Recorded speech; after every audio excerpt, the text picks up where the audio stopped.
Okay, so the next thing that people need if you are not wanting to sew a mask is you can take a headband and just be a basic headband like this. Okay, should be made out of fabric, it should be stretchy. And then what you're gonna do is you're gonna sew 2 buttons on it, one on one side and one on the other. And the reason is because some first responders, they are getting masks that have elastic and the elastic is really rubbing on their ears. So this way they can just hook the elastic around the button.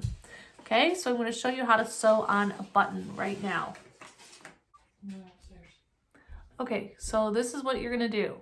In order to put a needle in a thread, you carefully line it up and then you just gently wiggle it back and forth. Some people think it's better to press the needle on top. Some people think it's better to push the thread in. Okay, so once you get it like this, you're gonna pull both of these ends so that they're even. Okay, my needle is here, here's my ends. Now, what I do is I make a loop and then I put this tail through the loop.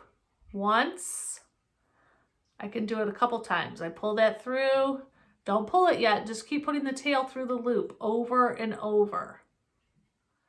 Okay, so I just keep putting both strands of the tail through that loop. And when I've done it a couple times, then I can pull both sides of it. I can pull the tail side and the needle side. So I've done it a couple times, I just pull it, and now I've made a knot. Okay, so to sew a button on, I'm gonna take my my headband, and I just have a button that was in my button thing, no big deal. And so I just put it on my fabric. Oops, it's under my thumb, but I'm gonna start by pushing my needle through, and then it goes through one of the buttonholes. Okay, and then this button only has 2 holes. If you had one that had 4, you would just go up and down. So now all that I do is I just push it through the other hole. My knot is stopping it on the other side. So now I'm gonna come back up through this one, and I come back down. And I can just do that a couple times. Really no big deal. See that? I just go up and I come back down.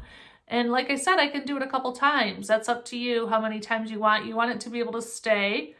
So now that I've done that, I go to the inside. And on the inside, okay, so now I'm on the back of this. And all that I do is I take my needle and I put it into the thread, okay? And then I'm just gonna pull it up a little bit, not a lot, but like I did on the front side, now I have a loop, okay? Don't pull it yet.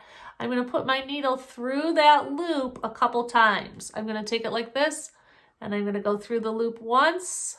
I can pull it a little bit, and I'm gonna come from the bottom, and I'm gonna go through the loop again, and I'm gonna pull it. Oh, that time it came off, so you gotta be careful. You gotta watch it. I'm gonna go through it once. I'm gonna go through it twice. Same way.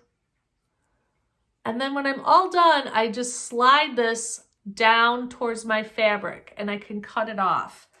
And then boys and girls, I would do another button on the other side. There's one button. And then I would just do another button on the other side. And again, that's so that people can hook their elastic on it.